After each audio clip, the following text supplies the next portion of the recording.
It's Friday, the 9th of July. Welcome to the Breakfast Show. I'm the host, Mark Anthony. I'm due on site with the fine folks at DDS Demolition later this morning, so let's get on with the show. We will get to the news headlines in just a second, but first, let's take a look at which celebrities will have to lie about their age just a little bit more after today.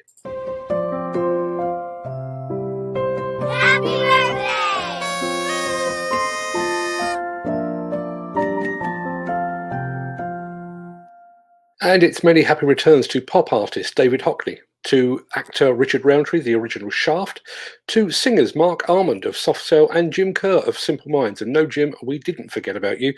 To White Stripes guitarist Jack White, to the world's favourite actor, Mr. Tom Hanks, but far, far more importantly, a very happy birthday to the mercurial Paolo Di Canio, who wore the claret and blue of my beloved West Ham like no player before or since. A gifted footballer and a certifiable lunatic in roughly equal measure. Many happy returns to them, one and all.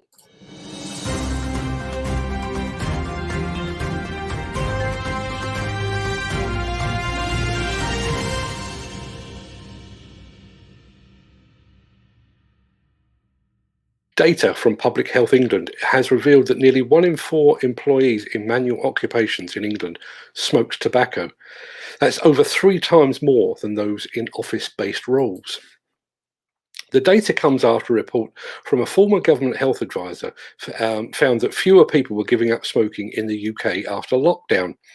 Recent figures predict that there will be 600,000 more smokers than originally envisaged next year. Smoking prevalence in manual roles means that these employees are 50% more likely to smoke when compared to the average in the UK. The government has set a target of reducing the number of smokers to 5% of adults in England by 2030. Reducing smoking among manual labour positions will therefore be a key focus area. In 2020, a 2020 study, the study was called Quitting Smoking for Mental Health. Ex-smokers were asked what their companies could have done to help them quit smoking. 30% said that a ban on smoking in workplace premises would have had a great support on their quitting journey. 32% that greater support in funding for smoking cessation tools such as nicotine replacement therapy and vaping would have further encouraged smoking cessation.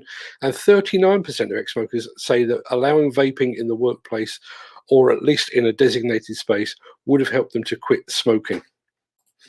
This is a subject, I've got to admit, it's very close to my heart, even though I've literally never tried a cigarette in my entire life. My father is a lifelong smoker and is now suffering COPD. He's on oxygen 24/7 now. I've seen what smoking has done to my dad. And if you are a smoker, I would strongly urge you to seriously consider finding some way to quit. The Miller GT series heralds a new era of unrivaled power and cutting-edge intelligent coupler technology, increasing job site safety, machine versatility, and productivity. It's the added versatility that you need at the value you can afford. To find out more, visit millergroundbreaking.com. I have a particular affinity with the machine I'm about to show you. I'm pretty sure I was the first journalist to report on it when it was first launched. And during a memorable trip to Japan, I was definitely the first journalist to actually see the machine in the flesh. And now Caterpillar has produced a new film showing that stunning machine in action. Let's take a look.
It's interesting that both Caterpillar and more recently Volvo have come to the market recently with straight boom machines for the demolition market. Now, speaking of Volvo, I'm scheduled to interview one of the Volvo team about the new Volvo EC380 straight boom machine early next week.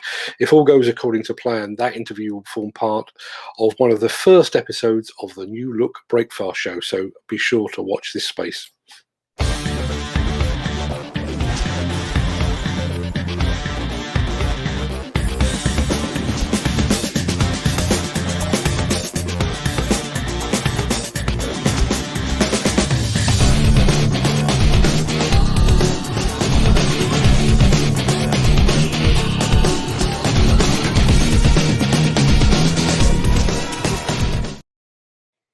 Next up is the news of a coming together between two of the industry's most distinctive brands. Sandvik and Steelwrist have entered into a cooperation for full automatic work tool adapters for Rammer hydraulic hammers. Sandvik will start offering Steelwrist SQ type adapter plates directly from the factory during the third quarter of this year. The deliveries from Sandvik will be compliant with the global Open S standard. The well-known Rammer hydraulic hammers are suitable for carriers in the 0.6 to 120 tons operating weight class.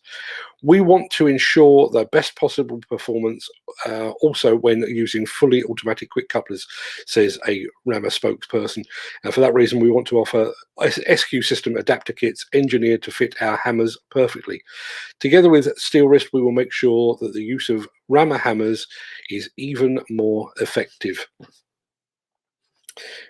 Next button. Sorry to interrupt the guy with the funny glasses, but if you're enjoying this video, please hit the like button as it helps our channel. Or, better still, share this video with a friend or a colleague. Thank you. Right, back to Beardy. Controlled Demolition Inc., or CDI as we all know them, is not just one of the world's biggest explosive demolition contractors, it's also one of the most prolific. And the company has been blasting again, this time at the Florida Power and Light plant in Indiantown in Florida. On this occasion, CDI was acting as explosive subcontractor to our main demolition contractor, DH Griffin Wrecking. Let's take a look at what they got up to.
Just for scale, that stack was over 495 feet, that's 150 meters tall, so quite a big tower and no mistake. Congratulations to the CDI team for a job predictably well done. Right, unless there's any further business, I will declare episode 97 of the Breakfast Show well and truly adjourned. That pretty much wraps up yet another week of these shows. But in case you missed anything, fear not, at some ungodly hour tomorrow morning, our weekly omnibus show, the Weekend Wrap, will be on a computer near you. The Breakfast Show will be here on Monday, even if I won't. It'll be the same time, same place as usual, but I am due up country on Monday, so I will be pre-recording Monday's show, so that we'll drop at the usual time. But I'm going up country for a very good reason, because I'm filming something that will drop in this show in the very near future as well. And then on Wednesday, obviously I've been banging this drum for quite some time now. On Wednesday, everything changes as we unveil the new look, rebranded Breakfast Show format. Until then, have a great day, have a great weekend, stay safe, look after yourself, your family, your friends and your colleagues, and I will see you again next week. I will hop into the chat, but just one final message. Come on, England.